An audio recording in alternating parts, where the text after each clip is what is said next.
Assalamualaikum warahmatullahi wabarakatuh. Ahlan wa sahlan. Kaifa haluk? Ayyuhat talamid. Wahai anak-anakku sekalian, pada pertemuan kali ini sebelum kita belajar bahasa Arab tentang Qawaidul Lughatil Arabiyyah, marilah kita berdoa dulu dengan membaca basmalah. Bismillahirrahmanirrahim. Anak-anakku sekalian, pada kesempatan kali ini marilah kita belajar Qawaidul Lughatil Arabiyyah tentang domir atau kata ganti. Dalam bahasa Indonesia, domir disebut juga dengan kata ganti.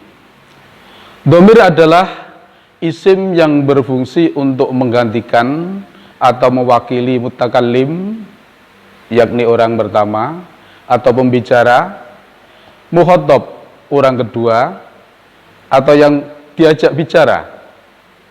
Yang ketiga adalah ghaib, orang ketiga, yakni orang yang tidak ada di tempat kita ini.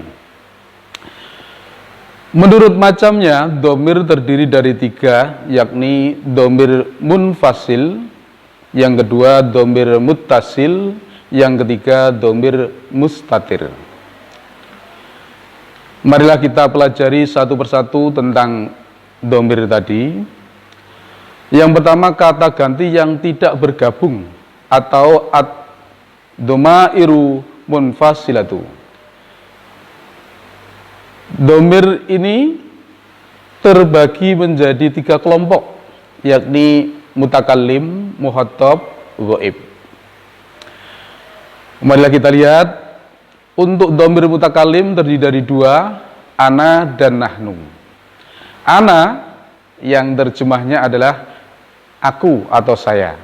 Ini untuk mufradat, untuk mufrad artinya. Ini bisa dipakai untuk mudzakkar ataupun muannas. Yang kedua adalah nahnu, yang artinya kami atau kita. Ini bisa digunakan untuk mutsanna atau jamak. Mutsanna artinya dua orang atau jamak artinya tiga orang ke atas. Ini jenisnya bisa dipakai untuk mudzakkar ataupun muannas. Kelompok kedua adalah mukhatab, lawan bicara kita. Ini terdiri dari anta, anti, antuma, antum, dan antuna. Anta artinya kamu, mufrad untuk mudzakkar. Anti artinya kamu, mufrad untuk muannas. Antuma artinya kamu berdua. Ini dipakai untuk mutsanna, dua orang. Di sini bisa dipakai untuk mudzakkar ataupun muannas. Berikutnya adalah antum. Antum artinya kalian. Ini mempunyai arti jamak untuk mudzakkar. Sedangkan antuna artinya kalian, jamak untuk muannas. Kelompok yang ketiga adalah ghaib. Ghaib artinya yang tidak ada di depan kita, artinya yang kita bicarakan. Di sini ada dua, ada huwa, hiya, huma, hum, hunna.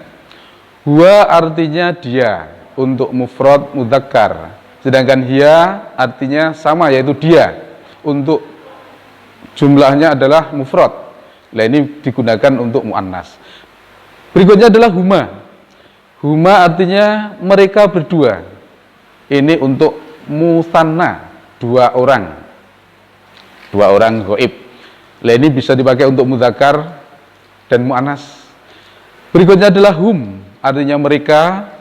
Ini untuk jamak mudzakkar, sedangkan untuk muannasnya jamaknya adalah hunna, yang artinya mereka.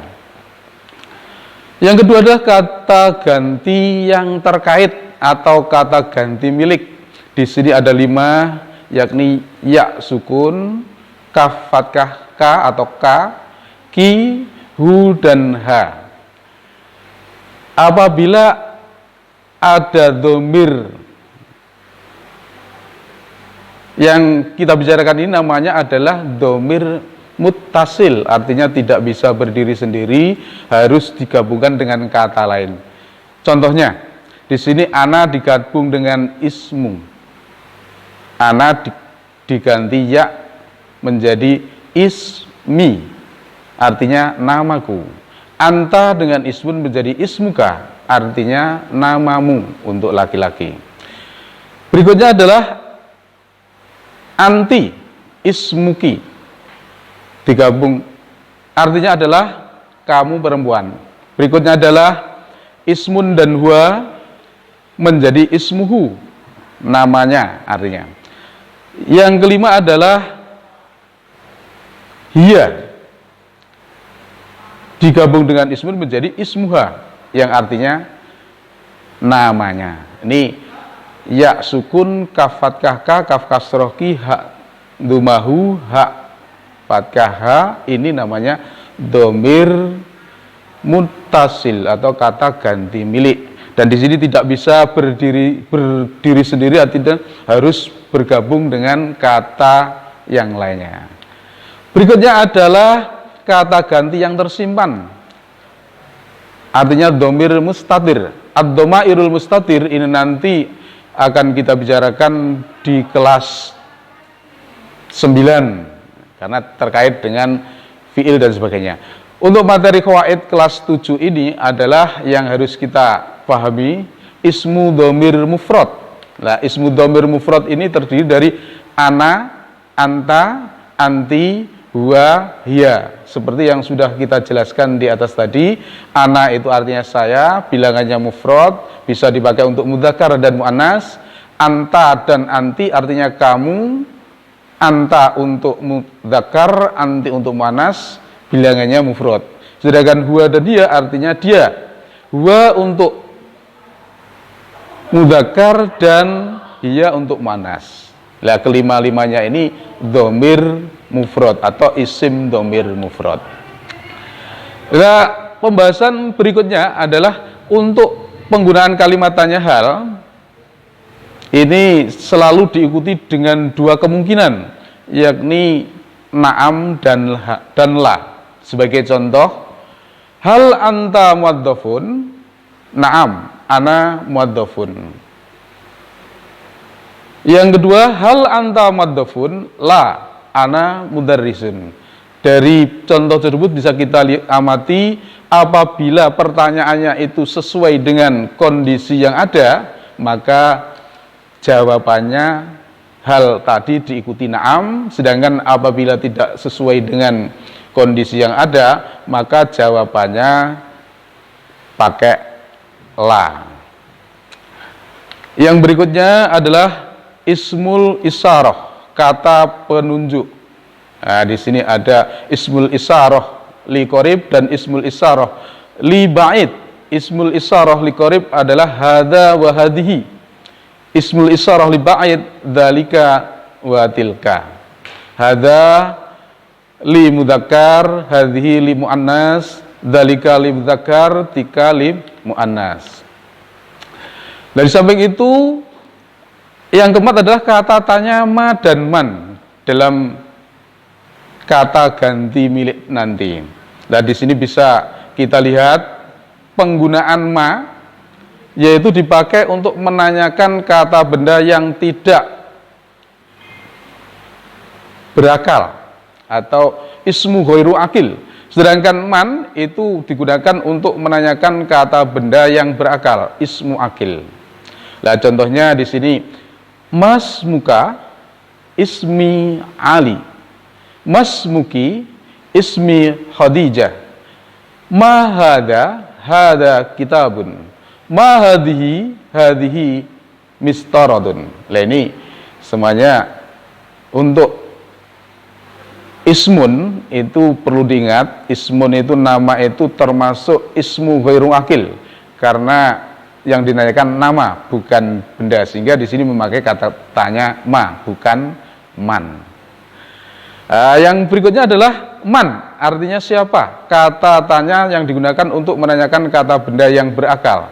Contohnya man anta, ana talib, man anti, ana mudarris, mudarrisah. Man hada Ali. Man hadhihi Khadijah.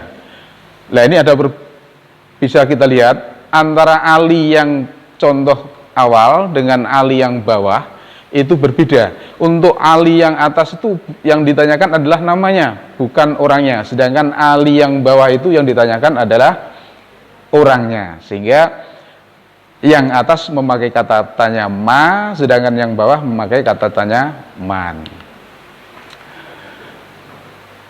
Yang berikutnya kata tanya aina, artinya di mana.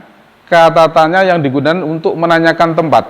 Contohnya aina kitabun, aina kitabu Aisyah, al-kitabu Aisyah alal kursi. Aina kitabu Aisyah, al-kitabu alal kursi. Aina qalamu, al-qalamu alal maktabi. Yang terakhir adalah kaifa, bagaimana. Kata tanya yang digunakan untuk menanyakan keadaan. Kaifa haluk bi khairi walhamdulillah. Nah, untuk latihan nanti bisa kamu coba di sini imla faraghi bidhamil munasibah. Namratul awal, tani, salasa, arba'ah wa khamsah. Nanti dikerjakan di buku lalu dipoto, bisa diupload lewat e-learning. Demikianlah materi yang saya bisa sampaikan. Marilah kita akhiri dengan bacaan alhamdulillahirabbil alamin. Ilal liqa. Assalamualaikum warahmatullahi wabarakatuh.